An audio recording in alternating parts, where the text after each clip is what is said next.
إن الحمد لله نحمده ونستعينه ونستغفره ونؤمن به ونتوكل عليه ونعوذ بالله من شرور أنفسنا ومن سيئات أعمالنا من يهديه الله فلا مضل له ومن يضلله فلا هادي له وأشهد أن لا إله إلا الله وحده لا شريك له وأشهد أن محمدا عبده ورسوله أرسله بالحق بشيرا ونذيرا وداعيا إلى الله بإذنه وسراجا منيرا أما بعد فأعوذ بالله السميع العليم من الشيطان الرجيم ولا تكونوا كالذين نسوا الله فأنساهم أنفسهم أولئك هم الفاسقون لا يستوي أصحاب النار وأصحاب الجنة أصحاب الجنة هم الفائزون. ہر قسم کی تعریف حمد و ثنا بڑائی و بزرگی اللہ وحدہ لا شریک کے لیے لائق و زیبا ہے. درود و سلام تمام انبیاء و تمام مرسلین پر اور خصوصاً اللہ کی انگنت رحمتیں و بے شمار برکتیں نازل ہو نبی آخر الزمان سید المرسلین والرحمۃ للعالمین وخاتم النبیین محمد الامین صلی اللہ علیہ وآلہ وسلم پر. السلام ہو آپ کے اہل بیت پر، سلام ہو آپ کے تمام اصحاب پر اور آپ کی اتباع کرنے والی امت پر. آج کے دن کا جو موضوع ہے وہ میرے پاس تو آیا ہے واٹس ایپ کے ذریعے سے، شاید آپ کو بھی شیئر ہو گیا. اصحاب النار و اصحاب الجنہ، یعنی جنت میں اور دوزخ میں داخل ہونے والے دو گروہ، دوزخ میں جانے والے، جنت میں جانے والے. مطلب کیا ہے؟ لا یستوی اصحاب النار و اصحاب الجنہ. رب العالمین نے سورۃ الحشر میں 20ویں آیت کریمہ میں یہ بات ارشاد فرمائی ہے سورہ حشر کی، لا یستوی اصحاب النار و اصحاب الجنہ. اور اس سے پہلے کی آیت میں یعنی 19ویں آیت کریمہ میں تاکید فرمائی. تاکید کیا فرمائی اللہ نے؟ وَلَا تَكُونُوا كَالَّذِينَ نَسُوا اللَّهَ فَأَنسَاهُمْ أَنفُسَهُمْ أُولَئِكَ هُمُ الْفَاسِقُونَ. تم ان لوگوں کے جیسے نہیں ہو جانا. رسول اللہ کی امت کو نصیحت فرما رہے ہیں اللہ تعالی، اور فرما رہے ہیں کہ تم ان لوگوں کے جیسے نہیں ہو جانا جنہوں نے اللہ کو فراموش کر دیا تھا، اللہ کو بھلا دیا تھا. تو بدلے میں اللہ نے ان کو انہی کی جانوں سے، انہی کے فائدے سے، انہی کی نفس سے غافل کر دیا. اور وہی لوگ تھے اور وہی لوگ ہیں جو بھلا دیتے اللہ کو، کہ جن کو اللہ تبارک و تعالیٰ فاسق و فاجر لکھ دیتا ہے اپنے یہاں. حدودوں کو توڑنے والے اللہ تعالیٰ کے نافرمان لکھ دیے جاتے ہیں. اس کے بعد والی آیت میں اللہ نے فرمایا لا یستوی اصحاب النار و اصحاب الجنہ. اور یاد رکھ لو دو گروہ برابر نہیں ہو سکتے ہیں. دوزخ میں جانے والے اور جنت میں جانے والے دو گروہ یک جیسے نہیں ہوتے ہیں، ان میں فرق ہوتا ہے. تو اس فرق کو ہمیشہ ملحوظ رکھو، اس کا لحاظ رکھو، اس کو یاد رکھو. وہ کیا فرق ہے دو گروہ میں؟ ایک گروہ جو دوزخ میں جا رہا ہے اور ایک جو جنت میں جا رہا ہے، دونوں میں کتنا بڑا، دونوں کے درمیان کیا فرق ہے، یہ ہمارے ذہنوں میں ہمیشہ رہنا. اور اس فرق کو بالکل 2 اور 2 4 کی طرح اجاگر کر کے، کلیئر کر کے، بالکل عیاں کر کے آپ کے سامنے جو رکھتی ہے وہ کیا چیز ہے؟ وہ اللہ کی کتاب. لو انزلنا، اس کے بعد 21ویں آیت کریمہ میں فرماتے ہیں لو انزلنا هذا القرآن على جبل لرأيته خاشعا متصدعا من خشية الله وتلك الأمثال نضربها للناس لعلهم يتفكرون. اب اللہ تعالیٰ فرماتے ہیں کہ یہ قرآن کو اگر ہم کسی پہاڑ پر نازل کر دیتے تو تم دیکھتے ہمارے حبیب محمد صلی اللہ علیہ وآلہ وسلم کہ وہ پہاڑ اللہ کی ہیبت سے، خشیت الہی سے ریزہ ریزہ ہو جاتا، چورا چورا ہو جاتا اللہ کی ہیبت سے۔ اب یہ مثالیں ہم انسانوں کے لیے بیان کرتے ہیں تاکہ وہ غور و فکر کر کے سدھر جائیں۔ یہ سورۃ الحشر کے وہ 3 آیات میں نے ابھی آپ کے سامنے ذکر کر دی، آیت نمبر 19، 20، 21۔ پہلا کام نصیحت جو اللہ نے کی ہے، خبردار اللہ کو نہیں بھولنا، ان کے جیسے نہیں ہونا۔ سے مراد کون لوگ ہیں؟ وہ بہت بچہ بھی بول سکتا ہے، جس طرح سے میں آسان کر رہا ہوں سمجھ کے۔ ہم سے پہلے ایک امت تھی جس کو اللہ تعالیٰ نے فضیلت بخشی تھی، یا بنی اسرائیل اذکروا نعمتی التی انعمت علیکم وانی فضلتکم علی العالمین۔ اے یعقوب کے بیٹو، بنو اسرائیل، میری نعمتیں یاد کرو جو میں نے تم پر اپنی نعمتیں کی ہے۔ میں نے تم کو سب جہاں والوں میں فضیلت بخشی، مگر تم بدبخت بن گئے، تم ظالم ہو گئے، تم سود خورے بن گئے، حرام خور بن گئے، رشوت خور بن گئے، ترازوؤں میں ڈنڈی مارنے والے، میجرمنٹوں میں ڈنڈی مارنے والے، دھوکے باز، بٹے باز، ساری برائیاں تمہارے اندر پنپ گئی، تمہارے دل سخت ہو گئے، پتھر سے زیادہ سخت دل ہو گئے تمہارے، تم مخلوق پر رحم کرنا چھوڑ دیے، تم اپنے پاپی پیٹ کے لیے کچھ بھی کرنے تیار ہو گئے، حلال و حرام کی تمیز کھو دیے، جھوٹ سننے کے عادی ہو گئے۔ یہ سب باتیں میں نہیں بول رہا ہوں، قرآن بول رہا ہے۔ سماعون للکذب واکالون للسحت، اللہ بول رہا ہے ان لوگوں کے بارے میں، تم جھوٹ سننے کے عادی ہو گئے، تم حرام کھانے کے حرام خور بن گئے، حرام خور کھانے کے عادی ہو گئے۔ جی لا تشترو، اللہ تعالیٰ فرماتے میری آیات مت بیچو ثمناً قلیلا، تھوڑی تھوڑی قیمتوں پہ۔ تم نے دنیا کو آخرت کے بدلے میں غنیمت جان لیا، حالانکہ آخرت بہت بہتر تھی دنیا سے، مگر تم نے دنیا کو غنیمت جان کر کے آخرت کو فراموش کر دینے والوں میں تمہارا شمار ہو گیا، تم شامل ہو گئے۔ پاپی پیٹ کے لیے سب کچھ مٹا دیا تم نے، اللہ کی باتیں سب بھلا دی تم نے۔ تو اللہ کی ہر بات جو تم نے بھلا دی ہے، اس کے بدلے میں اللہ نے تمہارے ساتھ کیا کیا کہ اللہ نے اب تم کو اس قدر دنیا میں منہمک کر دیا کہ تمہارے سامنے صرف دنیا و ما فیہا ہی گھومتی رہے گی۔ اب تمہاری نگاہیں آخرت سے ہم نے ہی ہٹا دی، ہم نے خود تمہارے آنکھوں پر مہر لگا دی، آنکھوں پر پردہ ڈال دیے، دلوں پر مہر کر دی، دلوں پر کانوں پر مہر اللہ نے لگا دی، تمہارے آنکھوں پر پردے اللہ نے ڈال دیے تمہارے۔ اب تم کو کچھ نظر نہیں آتا، صرف دنیا دکھتی ہے اور تم اس کے لیے مرے جاتے ہو اور یہی جیتے ہی مر جاتے ہو۔ اس کے بعد تمہارا جو انجام شروع ہوگا وہ بہت برا ہوگا۔ یہ ہم سے ایک پہلے کی قوم جو تباہ ہو چکی، اس کے بعد اس امت کو یہ نصیحت کی وَلَا تَكُونُوا كَالَّذِينَ نَسُوا اللَّهَ، تم نہیں بننا ان کے جیسے۔ ہم برخوردار بھی آج 1400 برس کے بعد بالکل ہو ان جیسے ہو جا رہے ہیں۔ آج 1450 سال نکل گئے تو ہمارا حال بھی ایگزیکٹلی ان کے جیسا ہو گیا، اور یہ بھی کوئی اچنبے کی بات نہیں ہے۔ یہ اللہ کے رسول صلی اللہ علیہ وآلہ وسلم کا ارشاد مبارک تھا۔ آپ فرمائے تھے میری امت پر ایک وقت آئے گا تم بھی یہود و نصارہ کی مشابہت کرو گے۔ بخاری شریف میں یہ ہے جیسے بالش کے مشابہ ہوتی ہے، ایک بالش دوسرے ہاتھ کو ملاؤ برابر ہوتی ہے، ذرا ایک ہاتھ دوسرے ہاتھ کے برابر ہوتا ہے۔ رسول صلی اللہ علیہ وسلم فرمائے، مثال دے کے فرمائیں، جس طرح بالش کے ذرا کے مشابہ ہوتا ہے، برابر ہوتا ہے، تم بالکل یہود و نصارہ کی مشابہت ویسے ہی کرو گے، بالکل ویسے ہی کرو گے۔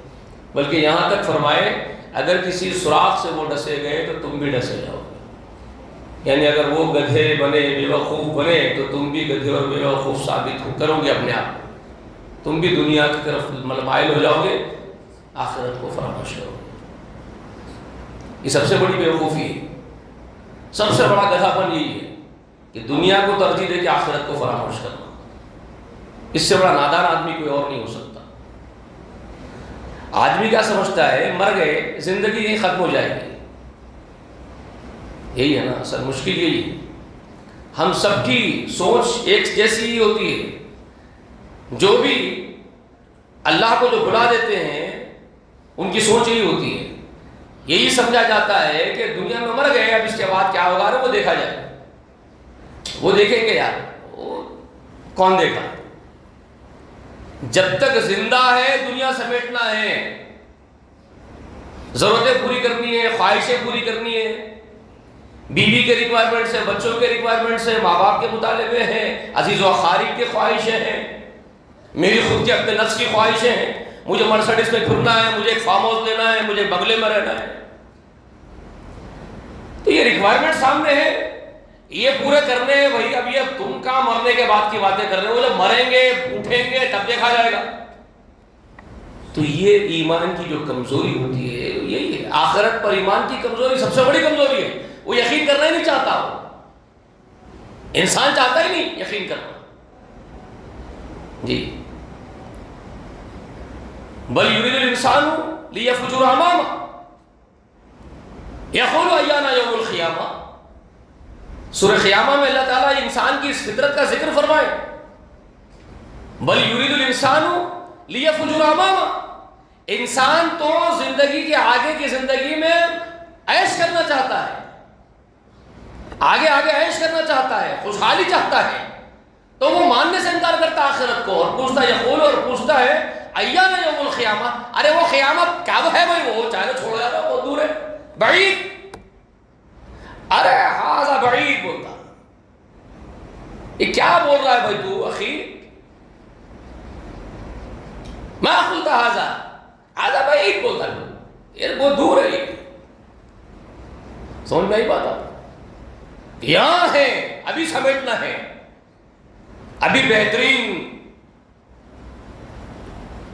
لباس ڈالنا ہے, بہترین سونے چاندی کے محل کرسیوں پر بیٹھنا ہے, بہترین زندگی جینی ہے, جنت بنانا ہے دنیا کی زمین پر. اور تو آخرت کی بات کرتا ہے, تو بہت دور کی بات تو کرتا ہے. یہ ہے اصل مسئلہ. مسئلہ یہ ہے, یہاں مر گئے تو ختم سمجھتا ہے. لیکن اگر اس بات کا یقین کامل ہو جائے کہ یہاں ختم نہیں ہے تو پھر کسی کو خاطر میں نہیں لاتا. ہو جب اس کو اس بات کا یقین ہو جائے کہ یہاں سے اٹھنے کے بعد ایک ایک پائی کا حساب دینا ہے تو پھر وہ کسی کو خاطر میں نہیں لاتا. پھر وہ بولتا ہے کہ مجھے میرا حساب دینا ہوگا ایک ایک پائی کا. پھر رات رات بھر روتا ہے, پھر پوری پوری رات رو کے گزارتا ہے. پھر ہاتھ میں تن کا لے لے کے بولتا ہے کاش ابو قحافہ کا بیٹا ایک دن کا ہوتا, اللہ کے حضور جا کے حساب نہیں دینا پڑتا. کاش ابو بکر ایک دن کا ہوتا, کائنات بکھیر دیتی, کیسے مقابلہ ہوگا, کیسے جواب دوں گا, کیا بات کروں گا. یہ ڈر اس کو ایک ایک پل تڑپا کے رکھ دیتا, جھنجھوڑ کے رکھ دیتا. پھر اس کو یہ ڈر, یہ خوف پوری پوری رات ستاتا, اس پوری پوری رات روتا. اگر بیوی پوچھتی اتنا کیوں روتے ہو, اندھے ہو جاؤ گے, تب کہتا تجھے میرے رونے پر تعجب ہو رہا ہے, میں ڈرتا ہوں اس دن سے جس دن وہ پروردگار کھڑا کرے گا, ایک ایک پائی کا حساب کرے. میں اس سے ڈرتا ہوں, اور اس لیے ڈرتا ہوں کہ آج مجھے ذمہ داری اس نے زمین میں دی ہے. اب میں اگر یہ ذمہ داری نہیں پوری کروں گا اور اللہ مجھ سے میری خلافت جو مجھے دی گئی ہے, مجھے خلیفہ بنایا ہے, یہ حضرت عمر کی زندگی کے بارے میں بتا رہا ہوں. بیوی بول رہی ہے کیوں روتے ہو, اندھے ہو جاؤ گے, تو بول رہے تجھے میرے رونے پر تعجب ہے, میں ڈرتا ہوں اس دن سے کہ مجھے میری ذمہ داری کے بارے میں پوچھے وہ پروردگار, کیا جواب دوں گا. اگر وہ پوچھے تو ذمہ دار تھا, ایک چرواہا جنگل میں اپنی بکریاں لے کے گیا اور اس کے ایک میمنے کو, بکری کے ایک بچے کو ایک بھیڑیا اٹھا کے لے کے چلے گیا, اس کا حساب میں تیرے سے لوں گا. وہ چرواہا تیری رعایا کا تھا اور اس کا نقصان ہو گیا, اس کی بھرپائی تو کر. تو عمر ہلاک ہو جائے گا, جہنم رسید ہو جائے گا, مجھے کون بخشے گا. اس لیے میں اس بخشنے والے کو منواتا ہوں, پوری رات روتا ہوں, معافی مانگتا ہوں, جو میری طاقت ہے اس سے زیادہ بوجھ مجھ پر مت ڈال, روتا ہوں. تو یہ کب پیدا ہوتا ہے؟ جب اس کو یقین کامل ہے کہ اس زندگی کے بعد ایک زندگی کھڑے کر کے اللہ حساب کرے گا، تو اس کا جینا دوبر ہو جاتا ہے، اس کا جینا دشوار ہو جاتا ہے۔ ان سب کے سردار نے ابو بکر اور عمر کو جو تیار کیا ہے آخرت کے اس خوف کے لیے جو وہ راتوں میں رو رہے ہیں، ان کے سردار کیا کہتے تھے جانتے ہیں؟ یعنی ہم سب کے سردار محمد رسول اللہ کیا فرماتے تھے؟ لوگوں، جو میں جانتا ہوں اگر وہ تم جان لیتے، جو میں دیکھتا ہوں جو تم دیکھ لیتے، تو تم اپنے بیویوں سے زندگی میں الگ تھلگ ہو جاتے، اپنی بیویوں سے بستر کرنا چھوڑ دیتے پوری زندگی، تم راتوں میں بستر میں سونا چھوڑ دیتے، تم چیخ مار کے چیختے چلاتے ہوئے جنگل میں بھاگ جاتے، تم پاگل ہو جاتے۔ رسول اللہ فرما رہے ہیں جو میں جانتا ہوں، جو میں دیکھتا ہوں، اگر وہ سب تم دیکھ لیتے تو تمہارا جینا مشکل ہو جاتا، تم نئی زندگی گزار سکتے سکون سے، اطمینان سے۔ کیوں؟ یہ حقیقت ہے، یہ کچھ ہونے والا ہے زندگی کے بعد جو رسول اللہ کو اللہ تعالیٰ نے دکھا دیا تھا۔ ہمارا یقین ہی نہیں ہے نا، ہمارا یقین ہی نہیں ہے، اس لیے ہم لوگ کیا کر رہے ہیں؟ بنداس۔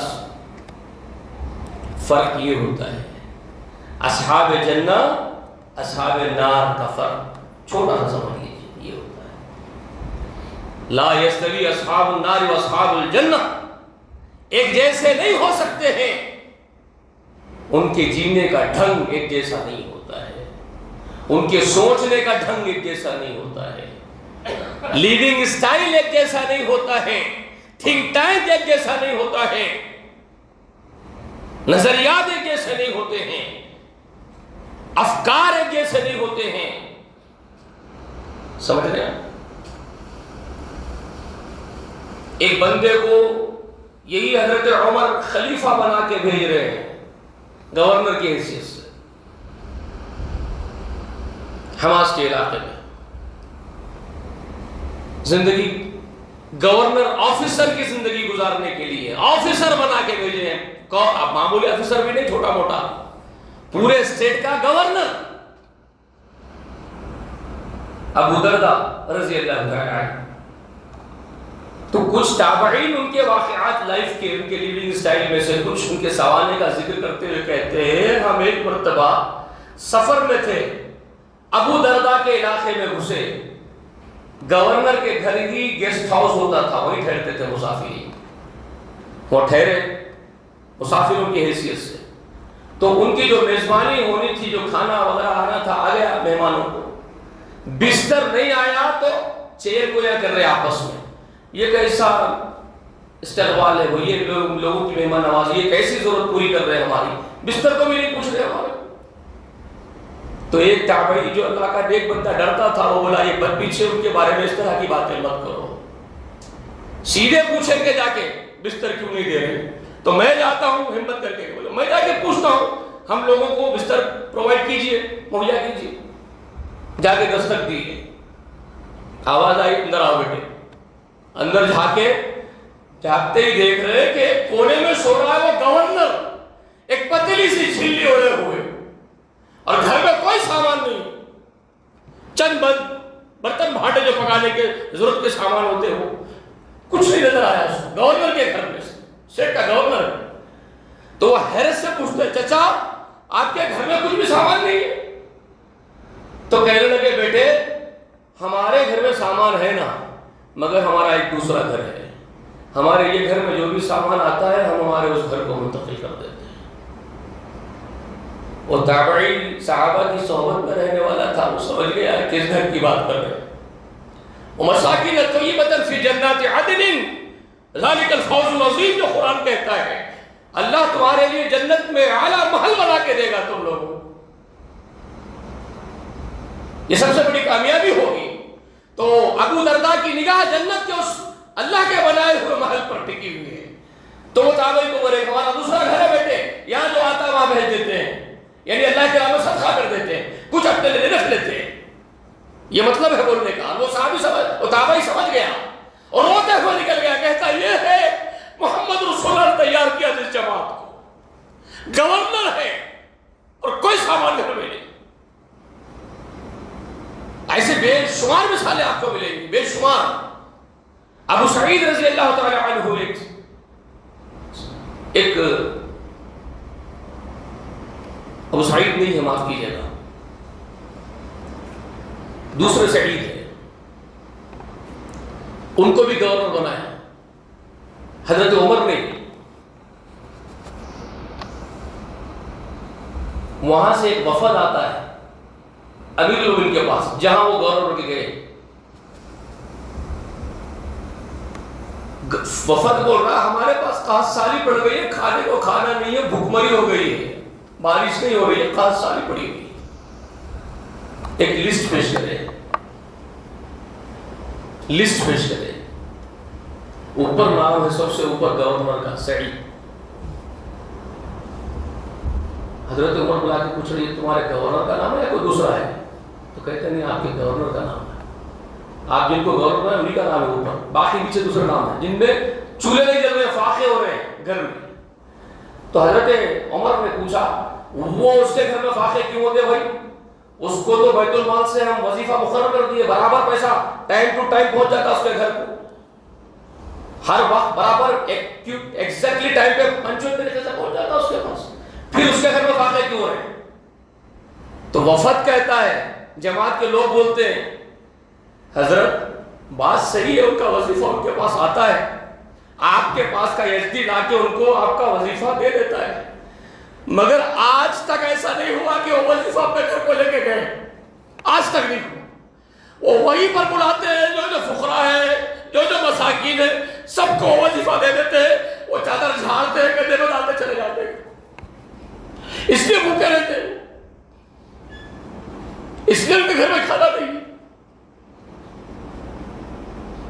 یہ ہے رسول اللہ کے ساتھ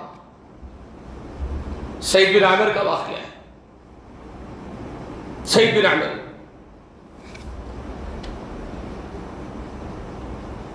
حضرت عمر نے رو دیا، سسک کے روئے، کہا اللہ تیرا شکر ہے تو نے اچھے لوگوں کو میرے بائیں بازو بنایا، تیرا بہت بڑا شکر ہے. اس کے بعد ایک اشرفیوں کی تھیلی اٹھا کر وفد کو دینا تھا، بیت المال سے دے دیا، اناج وغیرہ بوریے تمہارے پورے بستی والوں کو لے آ کے بانٹ دو. اور یہ ایک تھیلی یہ لے جا کے اس کو دینا سعید بن عامر کو، بولنا حضرت عمر نے سلام کہا اور یہ تحفہ دیے. وہ لا کر کے دستک دے کے سلام پہنچایا، حضرت عمر کا سلام آپ کو، اور یہ تھیلی دی ہے. وعلیہ السلام وعلیکہ السلام تو بول دیے لانے والے کو. اس کے بعد تھیلیاں ہلائے تو سمجھ گئے کھنک رہی ہے اشرفیاں، کھن کھن انا للہ و انا الیہ راجعون کہہ رہے ہیں. اندر سے بیوی حیران ہو کے پوچھ رہی ہے اجی کیا بات ہو گئی؟ جو وفد شہر سے آیا کچھ بری خبر لے کے آیا کیا؟ کہتے نہیں، مسلمان تو اچھے ہیں وہاں کے سب مدینے کے. تو کہتے ہیں ہاں الحمدللہ مدینے کے مسلمان اچھے ہیں. تو پھر امیر المومنین تو خیریت سے ہیں؟ تو کہتے ہیں امیر المومنین بھی بخیریت ہے الحمدللہ، سلام بولے. بیوی بھی کہتے ہیں علیہ السلام. تو پھر اب کیا مصیبت ہو گئی پوچھ رہی بیوی. انا للہ کہیں کو پڑھ رہے جی حضرت کیا ہو گیا؟ تو کہہ رہے ہیں بیگم جس دنیا سے زندگی بھر بھاگتے رہے وہ دستک دینے آ گئی ہے میرے دروازے پر، پھر آ گئی ہو میرے پاس. وہی دنیا جس سے میں بھاگتا ہوں پھر آ گئی ہو. انہیں شرفیں بھی تھی. کہتے ذرا خیر بیگم اس کو ٹھکانے لگا کے آتا ہوں ابھی. پھر نکل گئے. پھر جو محتاج ہے مساکین ہے فقراء ہے سب کو بانٹ کے پھر دھڑا کے آ گئے. ارے یہ کیسے لوگ تھے یار؟ سوچو لا یستوی اصحاب النار و اصحاب الجنہ جو قرآن کہتا ہے، یہ دو گروہ کبھی بھی ایک جیسے نہیں ہوتے ہیں. جی اگر آپ کو مزید ان کے بارے میں سمجھنا ہے نا، ان کی زندگیاں اصحاب النار بالکل ان کے خلاف ہوتے ہیں، یہ سمجھ لیجئے. میں یہ جو سنا رہا ہوں اصحاب الجنہ کی زندگیاں سنا رہا ہوں آپ کو، بس یہی سمجھ لیجئے اس کا الٹا ہوتے ہیں وہ اصحاب النار ہے. جو اس کے الٹ ہے وہ اصحاب النار ہے، جو اس کے اپوزٹ ہے. جن کو دنیا محبوب ہے اور دنیا کے لیے مرے چلے جا رہے ہیں وہ سمجھ لیجئے وہ کیا کر رہے ہیں. ان کی زندگیاں یہ ہے. اور ان کی زندگیاں مزید دیکھنا ہے سورہ فرقان میں چلے جائیے. فرقان کی آیت نمبر 63 سے پڑھو. وعباد الرحمن الذين يمشون على الأرض هونا وإذا خاطبهم الجاهلون قالوا سلاما والذين يبيتون لربهم سجدا وقياما والذين يقولون ربنا اصرف عنا عذاب جهنم إن عذابها كان غراما إنها ساءت مستقرا ومقاما والذين إذا أنفقوا لم يسرفوا ولم يقتروا وكان بين ذلك قواما. ایک ایک صفت کو اللہ تعالیٰ ان کی کھول کے بیان کرتا ہے سورہ فرقان. رحمان کے جو بندے ہیں وہ کیسے جیتے ہیں، کیا سوچ ہے، اللہ بتاتے ہیں. زمین میں نرم خو ہوتے ہیں، نرم خو، جبار، متکبر، گھمنڈ والے، اینٹنے والے، شیطانی چال نہیں چلتے ہیں. زمین پہ بہت بردباری والی نرم چال چلتے ہیں. وَإِذَا خَاطَبَهُمُ الْجَاهِلُونَ قَالُوا سَلَامًا، جب جاہلاں ان سے لڑنے جھگڑنے آتے ہیں تو وہ سلام کرتے ہیں. سلام کی روش، سلام کرنے کا مطلب السلام علیکم بول دینا نہیں ہے، سلامتی والا ماحول کریٹ کرتے ہیں. ایسا ماحول اس وقت کریٹ کرتے ہیں حکمت سے، دانشمندی سے، فساد والے ماحول کو امن والے ماحول میں تبدیل کر دیتے ہیں. حکمت ایسی اختیار کرتے ہیں کہ ماحول جو فسادی ہے، جھگڑا کرنے کے نیت سے آیا ہے، جھگڑا کرنا چاہتا ہے، لیکن وہ ایسا طریقہ اختیار کرتے ہیں جس سے فساد دور ہو جائے اور امن قائم ہو جائے، سلامتی ہو جائے. قالوا سلاما، یہ ان کی روش ہوتی ہے، ان کے سوچنے کا ڈھنگ، ان کا بیہیویئر، ان کے مینرز، ان کے اخلاق ایسے ہوتے ہیں کہ سلامتی والا ماحول بنا دیتے ہیں. یہ اللہ کے نیک بندے عباد الرحمن جی ہر معاملے میں ایسے ہی ہوتے ہیں. ہر معاملے میں، زندگی کے ہر فیصلے میں ان کا فیصلہ ایسے ہی ہوتا ہے. جہالت کے فیصلے نہیں کرتے، بردباری کے فیصلے کرتے ہیں، دانشمندی کے فیصلے کرتے ہیں، سلامتی کی روش اختیار کرتے ہیں. اور یبیتون لربہم سجدا وقیاما، اپنے رب کے حضور سجدے کرتے ہوئے، قیام کرتے ہوئے اوقات گزارتے ہیں، دعائیں کرتے ہیں. ربنا اصرف عنا عذاب جہنم ان عذابها کان غراما، پروردگار ہم کو جہنم کے عذاب سے ہمیشہ کے لیے بچا لیجئے. وہ عذاب چمٹ جانے والا عذاب ہے. انھا ساءت مستقرا ومقاما، جو بہت برا ٹھکانہ ہے، بری جگہ ہے، ہم کو اس سے بچا لیجئے. اور اذا انفقوا لم يسرفوا ولم يقتروا وكان بين ذلك قواما، اور جب خرچے بھی کرتے ہیں اپنے جیب کے تو فضول خرچی، بے تحاشا اسراف نہیں کرتے، تبذیر نہیں کرتے. ان المبذرین کانوا اخوان الشیطان، جو مبذرین ہوتے ہیں، بے تحاشا عیاشی کا خرچ کرنے والے، وہ شیطانوں کے بھائی ہوتے ہیں. اللہ نے سورہ بنی اسرائیل میں فرمایا. تو اللہ فرما رہے ہیں کہ یہ بے تحاشا خرچ نہیں کرتے. ہمارے بھائیاں دلائل دے رہے ہیں، دلیل بات کریں، دلیل بولتے ہیں.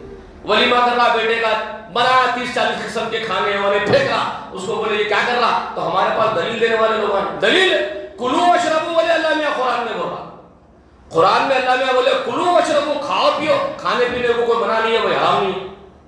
ارے وہ جنگلے کھاؤ پیو کے بعد والی آیت نہیں پڑھتا پھر کیوں اپنے ہمارے اسلاف کے مسلک کو بدنام کرتے ہو؟ ہمارے سلف صالحین ایسے نہیں تھے جو تم جیسے ہو گئے ہو. اور برا نہیں ماننا، یہ جو اپنے آپ کو سلفی وغیرہ وغیرہ بول رہے ہیں، تم پتہ نہیں کون سے شیطانی بن گئے ہو، تم سلفی ہو ہی نہیں سکتے. تم اس طرح کی حرکتیں کرتے ہو، باز نہیں آتے اس سے. اور اہل سنت بول رہے ہیں ہمارے دوسرے مسلک کے بھائی، تم اہل سنت، تم اہل خرافات ہو، اہل شر بن گئے ہو. توبہ کرو اللہ کی راہ میں. اس وقت بہت کم لوگ نظر آ رہے ہیں، مٹھی بھر گنے چنے جو اللہ سے ڈرتے ہیں. کلو وشربو کے بعد اللہ تعالیٰ فرماتے ہیں کلو وشربو ولا تسرفو ان اللہ لا يحب المسرفین. کھاؤ پیو، اسراف مت کرو، اللہ اسراف کرنے والوں کو پسند نہیں کرتا. تو اسراف کس کو کہتے ہیں؟ تمام ہمارے سلف صالحین اسراف کا خلاصہ، اس کی تشریح یہی کرتے ہیں، ضرورت سے زیادہ کو اسراف کہتے ہیں. جو ضرورت ہے وہ جائز ہے، جو ضرورت سے زائد ہو جائے وہ اسراف ہے، اور اسراف اللہ کو پسند نہیں ہے. ختم. ولیمہ کر رہا ہے، ایک بریانی ایک مٹھا، تیری ضرورت پوری ہو گئی. تیرے 10 قسم کے اسراف ہے گدھے. سمجھ میں نہیں آ رہا، سمجھ میں نہیں آ رہا. عیاشی ہے نا، یہ دکھاوا ہے نا، لیکن کرنے تیار ہے اور اس کے اوپر دلائل دے رہا ہے. ان المبذرین کانوا اخوان الشیطان بولا جاتا، تبذیر کرنے والے شیطانوں کے بھائی۔ تو صحابہ کرام کے بارے میں اللہ کیا فرما رہے ہیں؟ لم یسرف ولم یخطر وکان بین ذلک قوام، نہ یہ اسراف کرتے ہیں نہ بخیلی کرتے ہیں، درمیانی راہ اختیار کرتے ہیں۔ میں نے عربی کی، اور یہاں پر ایک اصل اس کی تفسیر سمجھ لو۔ صحابہ کرام اپنی ذات پر خرچ نہیں کرتے، اپنی ذات پر ہاتھ روک لیتے ہیں خرچ کرنے میں، اللہ کے نام پر سب کچھ لٹا دیتے ہیں۔ یہ اصل اس کی تفسیر ہے۔ صحابہ کی زندگی پوری ایسی ہے، اپنی ذات پر نہیں کریں گے لیکن اللہ کے لیے سب کچھ لٹا دیں گے۔ یہ تو خیر اب بہت ساری باتیں ہیں، تو یہ سورہ فرقان میں ان کی تفصیلی گفتگو اللہ تعالیٰ کی ہے، ان کے بارے میں بتایا گیا۔ وہ گھر جا کر کے بھی قرآن پڑھا دیجیے۔ لو انزلنا هذا القرآن على جبل لرأيته خاشعا متصدعا من خشية اللہ، اس کو یاد رکھ لیجیے۔ قرآن کو سینے میں اتاریے، یہ بہت بڑی وزندار چیز ہے، اللہ تعالیٰ کی طرف سے نازل ہوئی، اس سے چمٹو گے تو ایمان ہے، اس کو چھوڑ دو گے ایمان ختم ہے۔ قرآن کی اور ہماری مثال صرف اتنی لکھ لو کہ قرآن سمجھ لو جیسے مچھلی اور پانی کا رشتہ ہے۔ مچھلی اور پانی کا رشتہ کیا ہے؟ مچھلی کو پانی میں سے نکال کے باہر ڈالو، تڑپ تڑپ کے دم توڑ دے گی کچھ دیر کے بعد، بہت دیر زندہ نہیں رہے گی پانی کے بغیر مچھلی۔ بالکل ایمان کا رشتہ قرآن سے ویسے ہی ہے۔ جب تک ایمان قرآن سے وابستہ رہے گا، زندہ رہے گا، جوش مارتا رہے گا، خوش و خرم رہے گا۔ آپ قرآن کو ایمان سے دور کر دو، بہت دیر تک وہ زندہ نہیں رہے گا، تڑپ تڑپ کے دم توڑ دے گا۔ یاد رکھو، قرآن سے جوڑ کے رکھو۔ اللہ سے میری دعا ہے، کہنے سے زیادہ سننے سے زیادہ اللہ ہم سب کو عمل کی توفیق عنایت فرمائے۔